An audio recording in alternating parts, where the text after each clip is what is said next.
7 nights, 8 days, no ports, no escape, just us, this ship, and the North Atlantic. And we're about to find out if this ocean crossing is the experience of a lifetime or the longest week of our lives. Oh, and one night at 3:37 a.m., we woke up to an alarm we hope we'd never hear at sea. Welcome to the middle of the Atlantic. We came on board with one question in mind. 8 days at sea, no ports. Is this going to be the most relaxing week of our lives? Or are we going to lose our minds by day 4? Or we might have the opposite problem. A transatlantic cruise has a full schedule of activities, lectures, dance classes, planetarium shows, live music. So the real question might be, will FOMO let us relax with this much going on? And then there's my situation. You guys know what happened on our last cruise. I got seasick twice, and now I'm out here in the middle of the ocean for 8 days. This time I packed every remedy known to man, but so far the Atlantic and I are still negotiating. So stick with us because this ship is unlike anything we've been on before. The Queen Mary II isn't a cruise ship. She's the last true ocean liner still crossing between Europe and America. Built for waves most ships are designed to avoid. This isn't a route you take to get somewhere. It's a route you take because the journey itself is the point. 6 full days, formal nights with white glove service, a ballroom with a live orchestra, a planetarium, and a tradition that goes back over a century. There's even one detail that gives this crossing its own kind of magic. Every night on the way to New York, the clocks go back an hour. 5 extra hours of sleep across the week. Most experts will tell you a transatlantic crossing shouldn't be your first cruise. We're not first-timers, but we're not seasoned either. And here we are, about to board the most legendary ocean liner still sailing for the longest stretch at sea we've ever done. But let's rewind a few minutes to our poor sense of direction. To keep the tradition alive and well, we walked to the wrong terminal. And now we have to walk like 2 miles to get to the right one. After walking under the Southampton sun, dragging our suitcases, we arrived at the right terminal. And there she is, the Queen Mary II.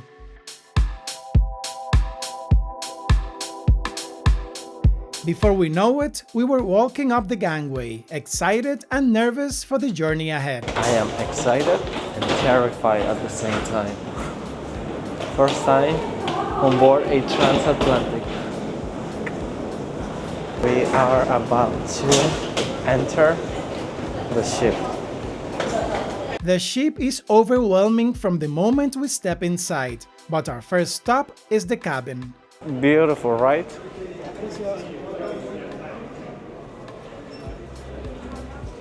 Which deck is this one? We're in that tree, sir. 3. Yeah. Thank you. This is majestic. I am so hungry. We'll eat soon enough, John, but first we need to go to deck 6.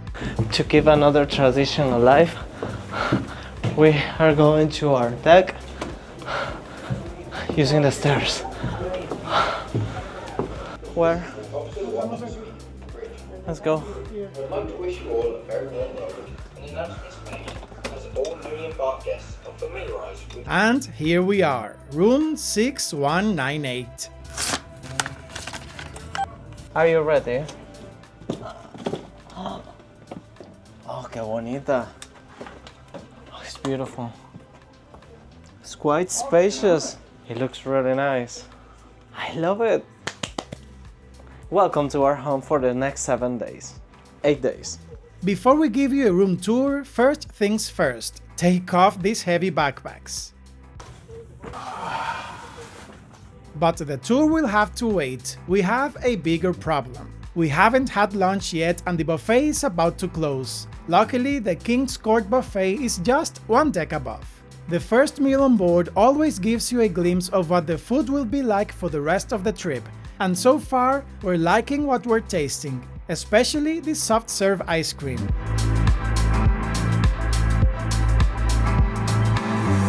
sail away time was fast approaching, so we made our way to the stern. As we wave the P&O Britannia goodbye, the crew casts off the last mooring line. And just like that, our last tether to land for the next 8 days is broken.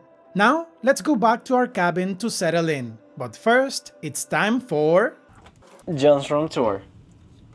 We knew from our last cruise with Cunard that the rooms are beautiful, and this one is no exception. Now, last time we booked a partially obstructed view, and this time we booked a fully obstructed one. Here we have a small working station with a mirror. Now, it seems like we are breaking the curse of small TVs little by little. This time we have a medium-sized TV in our room. This is the bedroom area. Here we have some extra storage space. We don't usually use it, but it's nice to have it. 2 night tables, 2 lamps, and something that we love about Cunard is how they dress the beds. We love the whole color combination, the royal blue, the golden, and we have a queen size bed. I believe that it's a queen size bed. And now it's time to try it. Comfortable. In front of the bed we have like a sitting tea area. The chair is quite comfy. We have a table, and this is a really nice touch. They left us a complimentary sparkling wine, Cunard's brand, made in France. I guess we're going to be opening this quite soon. We're looking forward to that. The closet is quite spacious, which is greatly appreciated because, as you know, Cunard has a dress code and you have to bring a lot of clothes. Oh, I forgot. We also have bathrobes and slippers. This is the bathroom. It's big, bright and clean, which is the most you can expect from a cruise cabin bathroom. We picked this cabin deliberately, deck 6, midship, as close to the ship's pivot point as we could get, because if the Atlantic was going to test my stomach, I wanted every possible advantage. Before anything else, we made sure to watch the safety video. Little did we know it would be front of mind in just 36 hours. Here's the thing about packing formal wear, dinner jackets and dress shoes for a Cunard crossing while fitting everything into a carry-on and a backpack. Something has to give, and what gave was the wrinkle situation. So John made his way to the laundrette to iron our shirts for the night. I'm gonna be honest, I've ironed maybe 5 shirts in my whole life, but John actually loves ironing, so he gets to handle it and I get to not. That evening, we find ourselves in the Britannia restaurant for our first dinner on board.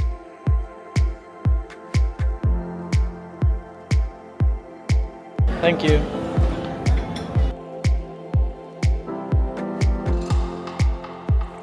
Even when we tell ourselves we're going to avoid it, we fill up with bread before the starters come.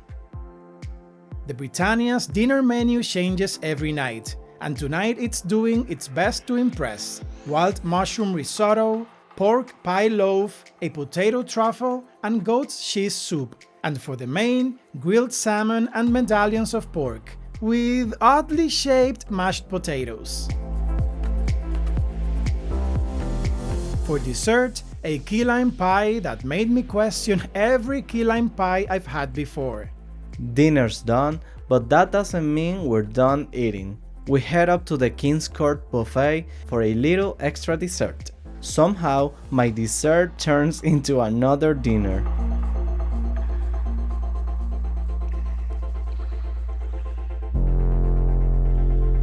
The night show is a medley of the Greatest Showman songs. We weren't allowed to film it, but trust us, it's a worthy opening night show.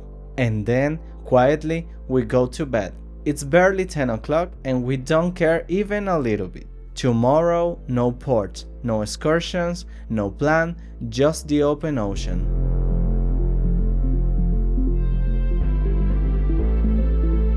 We wake up early. The ship moved the clocks back an hour last night as we sailed west. Our bodies have no idea what time it is. The morning on a sea day has its own rhythm. No port, no schedule, no rushing. So we do what the ship seems to invite you to do. We take our time over breakfast in the Britannia restaurant, which looks completely different in the morning light. The spread is something else. Croissants, omelettes, fresh buttermilk pancakes, Cunard's get up and go signature plate, and of course, the God's liquid.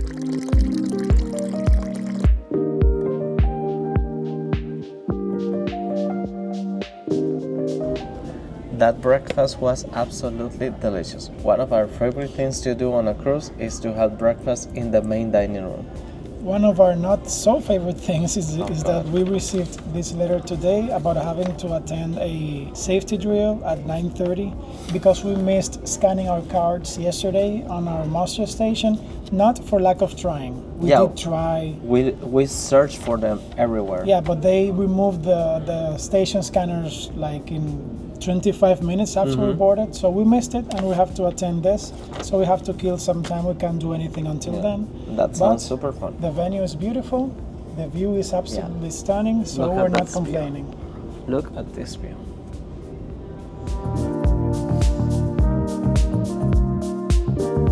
Good morning. Okay. The safety briefing is quick, painless, and over before we know it, which means it's time for our first proper activity on board. A Queen Mary 2 photo scavenger hunt caught our eye.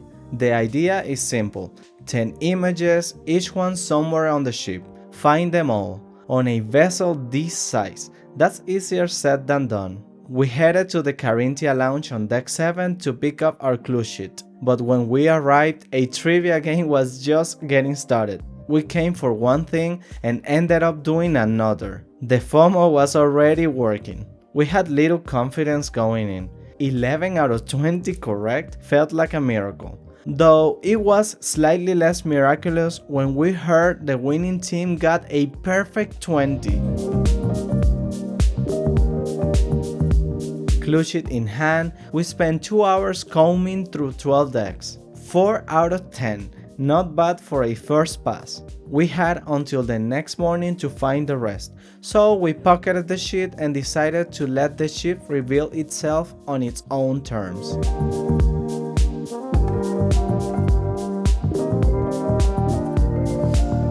Next up on the schedule, a talk titled Forensic Medicine. Exactly the kind of thing a normal person will skip on a holiday. We're not normal people. Turns out the talk was more focused on forensic applied to movie making. Our morbid curiosity will have to wait for another day. Outside, the Atlantic is putting on a show. The sky is wide and the light is incredible. But the wind has other ideas, and after a few minutes we're back inside. Warm and hungry, we make our way to the King's Court buffet for lunch. The spread is generous, and everything looks exactly what you want after a cold blast from the North Atlantic. One thing worth knowing: for the first 72 hours on board, the staff serve you rather than you serving yourself. A good hygiene measure, but we can't wait for it to be over. There's something about being in the middle of the ocean with nowhere to go and nothing you have to do. It gets to you quickly. And so, on only day 2 of 8, we took our first nap of many.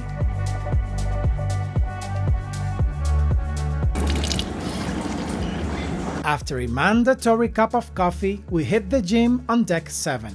We make it to the gym on most cruises, but this is the first time it hasn't felt like a compromise. No ports to miss, no excursions pulling us away, just a workout with a view of the Atlantic. Right outside the gym is the observation deck, still super windy, which didn't stop John from having his Jack and Rose moment. Apparently that's still a thing 29 years later. The scavenger hunt sheets comes out again as we make our way back to the cabin. One more ticked off the list: progress.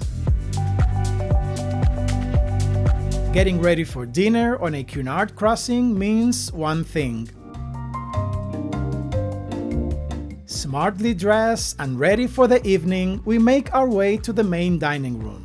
One of the things we love about open dining is that the crossing sets the rhythm, not a fixed reservation time. You eat when the evening calls for it, from 6 to 9 of course. Fair warning, don't watch this next part hungry. Tonight, the kitchen is doing its best work. Crispy ham hock croquettes to start, Moroccan spiced guinea fowl for the main, and for dessert, a warm Bakewell almond tart and a cookie dough chocolate cheesecake that we're still thinking about.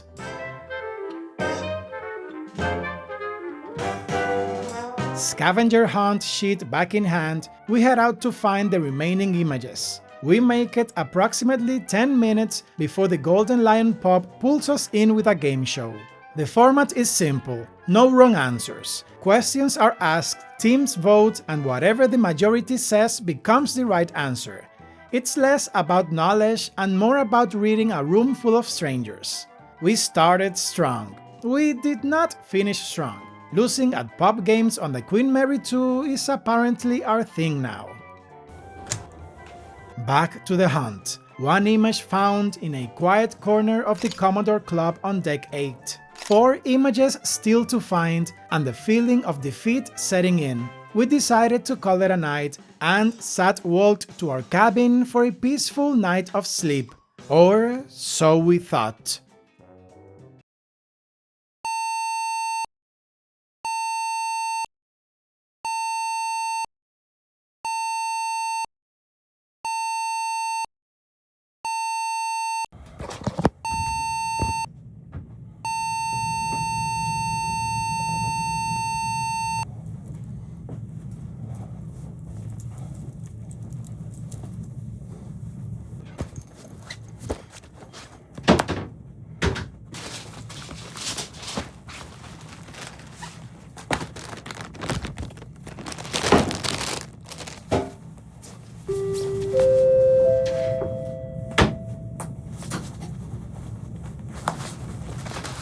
Good morning, ladies and gentlemen. It's Captain speaking here from the bridge.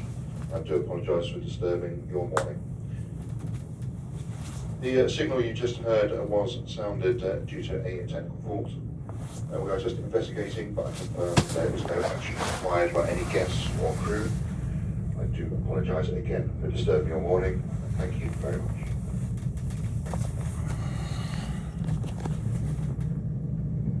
Are you kidding? Well, thank God. Sí. Wow. No, I didn't really. What time is it? 3:40. 3:40 in the morning, and we just heard the emergency signal in the middle of the ocean. It's been rocking, so I believed it fully. Really? I was just thinking that, oh, it's gonna be a rough day, and we heard the emergency signal twice. I think we were cool about it. We moved fast. We put on jacket, long pants. I only took our passports in the Ziploc bag. Go on, move it. Talk about adrenaline. Wow. Well, Oh my God. see you guys tomorrow. Somehow, we managed to get back to sleep. The next morning, breakfast is quiet. Mine especially. The Atlantic had finally made its feelings known, and bland was the only option on my personal menu. So last night, talk about a scare. I was turning in bed at about 3:30 a.m. and I was feeling the ship rock quite a bit. It hasn't moved a lot since we departed, but last night I felt it, and suddenly I heard the alarm. I stayed in bed until I heard the last long beep beep. Then I was like, no, it's go time. I was deep. I was sleeping really I well. imagine for you it was disorienting because I was awake, but you weren't. And you asked me what's going on. I said the alarm. Let's get ready. I was just thinking about warm clothing and going to our muster station. So I told you Head covering. closed shoes, Exactly. and shoes. medicines. We got that was the life jackets. I also thought for some reason to grab our passports. You put it in a Ziploc? Yeah, I emptied a Ziploc bag with medication that we don't need, and I put our passports inside, and that was it. And just when we were about to go outside, we heard the captain speaking. Yes. But we were listening because we didn't know what he was going to say. It was the captain. I'm guessing he was sleeping too and got awakened with that alarm. Yeah, by the sound of his voice, it looks like that. And I mean, you're doing the route that the Titanic did when they sank. And then this alarm goes off. Yeah, and it was really that's it. scary. A lot of things go through your head like, damn, we're really far away. It's not like we're in the Mediterranean with other cruisers around. If something goes wrong here, it takes a while for someone to get here. And it's really cold. We thought it would be warmer, so it's really cold, I guess. I don't know, many So people will it die was from something like that.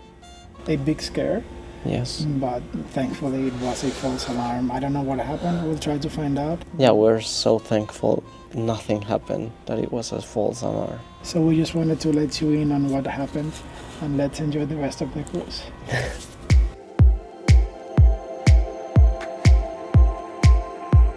The scavenger hunt sheet is due in an hour. We still have images to find. Time for a Hail Mary. We hit the decks one last time, but this time we're not alone. Other teams are doing the same thing, and somewhere along the way, the competition turns into collaboration. We trade images we found for ones we're missing. We hand in our sheet with minutes to spare, and in return, 2 golden stickers. 2 days of combing through 12 decks of the Queen Mary 2 for the price of 2 golden stickers. Absolutely worth it. Next up, Golf Darts, a game whose rules took us approximately 3 rounds to fully grasp. Not that it will have mattered. One of our opponents, Steve, was the kind of guy who brings his own darts on board a cruise ship. We didn't stand a chance. Up on deck 12, there's a covered pool area with a hot tub. Sunlight without the Atlantic wind.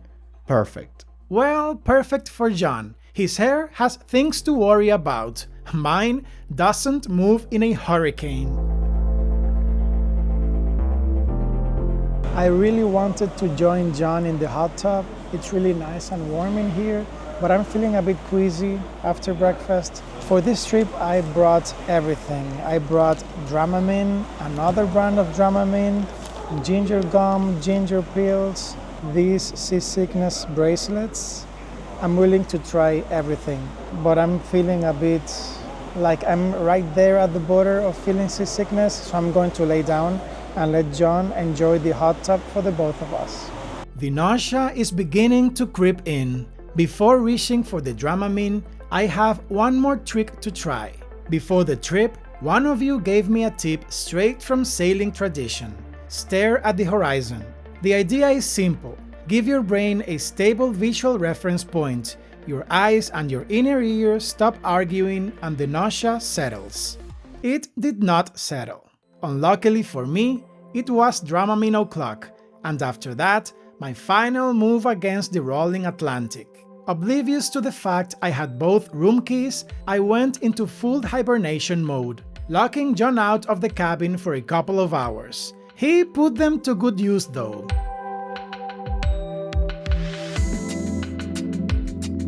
The first gala night is here, and for a moment it looks like seasickness is going to make Ari miss this one too. But Poseidon himself smiled upon me. Missing gala night was not on the cards.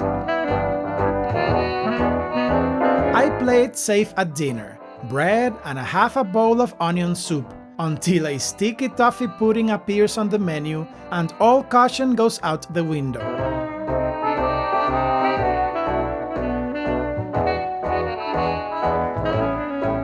At the Golden Lion Pub, musical bingo is the evening's main event. We're not alone tonight. The night before, we'd met Debbie and Paul, a lovely British couple who recognized us from the channel and who, as it turns out, have one of their own. Tonight, we're claiming a table together. Song by song, my card fills up. 1 square, then 2, then 5. Given our track record on this ship, a win feels unlikely. And then, bingo! The prize is a free bottle of wine and the honor of dancing to a J-Lo song in front of a room full of people. I use the word dancing loosely. The sticky stuffy pudding was supposed to be the last indulgence of the night. The midnight buffet had other ideas. I know I dodged a bullet today, I know I shouldn't, but the cookies and the ice cream don't care what I know. Let's see how I wake up in the morning. I wake up feeling great, hungrier than ever. The Atlantic and I have finally reached an agreement. We're up earlier than planned today, courtesy of another clock change. By day 4 of an Atlantic crossing, something shifts. You stop keeping track of the date, the hours blend together, the world back on land feels like something that exists in theory. The day finds its own rhythm. Gym, talks, lunch, a nap somewhere in the middle of a British pottery show that turns out to be surprisingly captivating, wandering the ship with no particular destination, the horizon exercises, dinner, trivia at the Golden Lion, a show to close the night. Not every day needs a highlight, except this one does. An outdoor hot tub on deck 6, cool Atlantic air on your face, hot water below, nothing but ocean in every direction. That's day 4.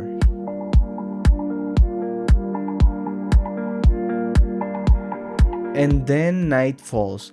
What happens next is a story for another video entirely, one we can't wait to share with you. This is the creepy part.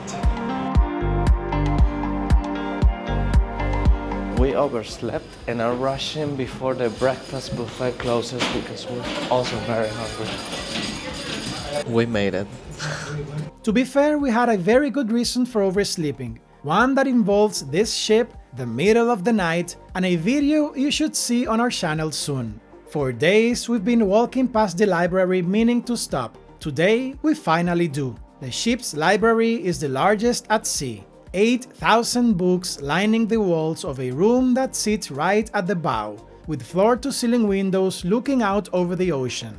The smell of books and wood hits you the moment you walk in. We each find something that catches our eye and settle in. French Windows by Antoine Laurent for John, and George Orwell's 1984 for me. No agenda, no schedule, just reading with the Atlantic stretching out ahead of us. And then, without warning, the ocean decides to show off. Dolphins, right there off the bow. On day 5 of an Atlantic crossing in the middle of nowhere, the ocean puts on a show. We stayed longer than planned. We always do in places like this. At 2:50, we head down to the Queen's room. We have a date. Afternoon tea on the Queen Mary 2 fills up fast, so we make sure to arrive early enough to secure a table. Debbie and Paul join us not long after. By 3:30, we're all settled in. The band starts playing. The white-gloved servers appear and move through the room with the kind of choreography that only comes from doing something the same way for a very long time. The food is wonderful. The tea is wonderful. But honestly, the company is better than both. We talk for so long that at some point we realize we need to leave just to have enough time to get ready for the evening. Some conversations are like that. The bottle of wine from Bingo has been sitting in the cabin fridge since night 3. Tonight feels like the right moment to open it. Deck 3, a quiet corridor, a view of the ocean that goes all the way to the horizon. Just the two of us and the Atlantic.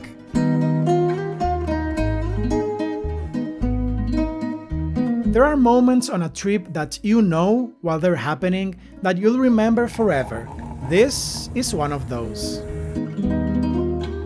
Slightly tipsy and very content, we make our way to the Britannia for dinner. Salmon tartare, beef consomme, and a slow-roasted pork belly so good we asked for seconds. We were in bed before 10. No regrets whatsoever. Last night, the ship had plenty to say. The walls, the ceiling, something rolling around above the cabin. Sleep was negotiable, but the morning is worth it. From the cabin, we head outside to deck 8, just outside the veranda restaurant, to take in the ocean. There's a breeze, and the ship is leaving a wake behind her that stretches back as far as you can see. 6 days in, and the ocean still hasn't gotten old. So let's answer some questions that we had in the beginning of the video. Regarding FOMO or relaxing, what's your take? Yeah, but we thought we will have FOMO all the time because we read that these transatlantic cruises are full of activities. There's always something to do, but I feel like we have been able to relax and haven't felt FOMO at all. I think this is the first cruise we've taken so many naps because yes, it's like it doesn't matter how many naps you take. You don't feel like you're missing out because there's so many hours. I was telling John that it feels like time stands still. What about your seasickness? Yes, regarding my seasickness, as you know, on day 2, I believe, I was struck down. I had to get in bed, but ever since I've been pumping myself on Dramamine. Yes. I've been drowsy. That's why the naps come into place, but I have not gotten seasick again. Yeah, thankfully which I'm really thankful for. Don't drink much it hasn't alcohol. been very bumpy, but it has been bumpy at times, especially last night. What we're looking forward still for these cruises, we haven't been able to see stars at night Yeah, it's because been cloudy most of the time. very clouded. I want to And see a sunset. yes, and tonight is the second gala night, which we love gala night, so we're so excited. Let's keep on going. At 12:15, we make our way down to the grand lobby for something we didn't know we needed: a West End sing-along. 2 West End performers, a piano, and lyric sheets handed out to everyone in the atrium. The songs are classics from the biggest musicals on the London stage, and the lobby fills up with people who have absolutely no reservations about singing at the top of their lungs. We didn't know every song. It didn't matter even a little bit. The ABBA songs and The Sound of Music we knew by heart. Everything else we faked with confidence. Highly recommended. All that singing works up an appetite. We head to the Golden Lion pub for lunch, something we've been meaning to do since before we even boarded. The pub is packed, but Ari finds a table with a view of the ocean almost by accident. Fish and chips, a hand-crimped Cornish pasty, sticky toffee pudding, and a seasonal fruit crumble. Classic British pub food on a British ocean liner. There are worse ways to spend an hour.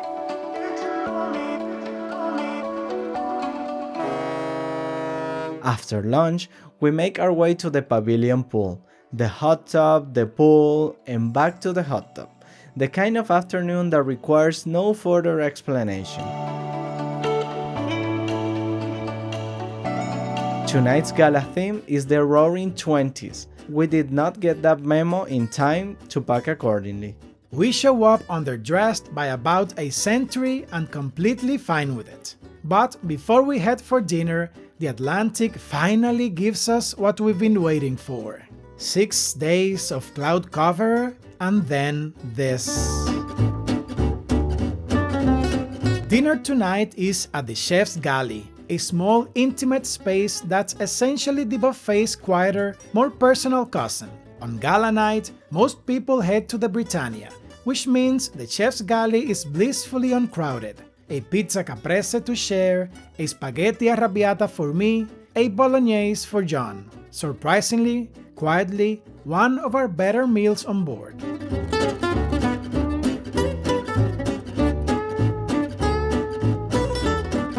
The night ends in the Royal Court Theatre, with something we weren't expecting to be as good as it was. a concert celebrating the most iconic songs from 50 years of Olivier Award-winning musicals, West End performers, a full production, and a theater that's nearly full for the second showing.